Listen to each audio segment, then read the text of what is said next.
আসসালামু আলাইকুম। আজকের ভিডিওতে আমি শেখাবো কিভাবে আপনার হাতে থাকা একটি স্মার্টফোন দিয়ে প্রফেশনাল পাসপোর্ট সাইজের ছবি তৈরি করবেন।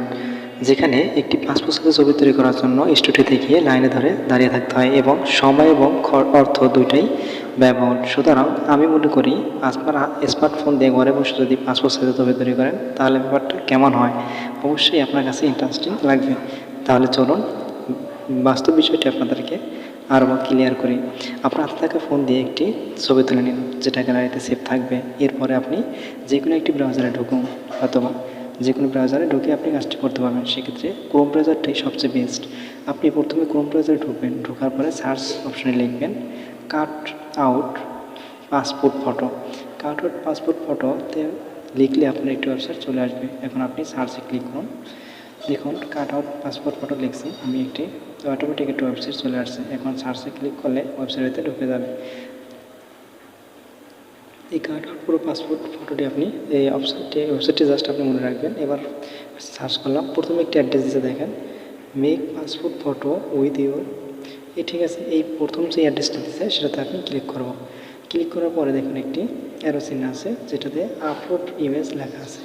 এখন এই আপলোড ইমেজে যখন আপনি ক্লিক করবেন তখনই আপনার গ্যালারিতে নিয়ে যাবে অটোমেটিক। কি অত সিম্পল, তাই না? এখন দেখুন আমি যে ছবি তুলে রাখছিলাম সেই ছবিটি এখানে শো করছে। এখন আমি ছবিটি সিলেক্ট করব, জাস্ট সিলেক্ট করে ডান বাটনে ক্লিক করব।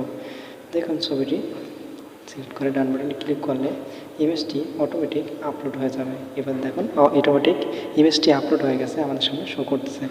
এখন আমরা কিছু সেটিং এখান থেকে চেঞ্জ করব, যেমন বিভিন্ন কান্ট্রিতে বিভিন্ন ধরনের পাসপোর্ট সাইজটা আলাদা থাকে। সুতরাং বাংলাদেশে পাসপোর্ট সাইজের ছবিটা, বাংলাদেশের সাইজটা সিলেক্ট করার জন্য অবশ্যই এখানে কান্ট্রি চেঞ্জ করতে হবে। এখানে ক্লিক করলে দেখেন বাংলাদেশ পাসপোর্ট সাইজ ফটো এই অপশনটি আছে। বাংলাদেশের পাসপোর্ট সাইজ যে ফটোটা আছে সেটাতে আমরা সিলেক্ট করব। এই দেখেন আমি টিক মার্ক দিয়ে দেখে দিলাম, এটা ক্লিক করলাম জাস্ট। এখন আমাদের মোটামুটি সেটিং শেষ, অর্থাৎ সিলেক্ট অপশন যেটি আছে সেটা আমরা সিলেক্ট করে দিয়েছি। এখন দেখুন ইমেজটির আমরা একটি টি শার্ট পরা, যেটা আসলে প্রফেশনাল না, আমরা ইমেজটি চেঞ্জ করবো। ইমেজটিতে একটা শার্ট পরাবো। সেক্ষেত্রে এখন একটা শার্টের লোগো আছে, কিছু গ্রুপ প্লাস কিছু মেনু বার আছে, এই মেনু বারে দিয়ে আমরা বাকি কাজগুলো করবো। এখন প্রথমে আমরা শার্টের যে মেনু বারটা আছে সেটাতে আমরা ক্লিক করবো। শার্টে ক্লিক করার সাথে সাথে কতগুলো ড্রেস শো করবে। আপনার পছন্দ মতো ড্রেসটি এখান থেকে সিলেক্ট করবেন। আমি এখান থেকে যে কোনো একটি ড্রেস সিলেক্ট করে দিলাম।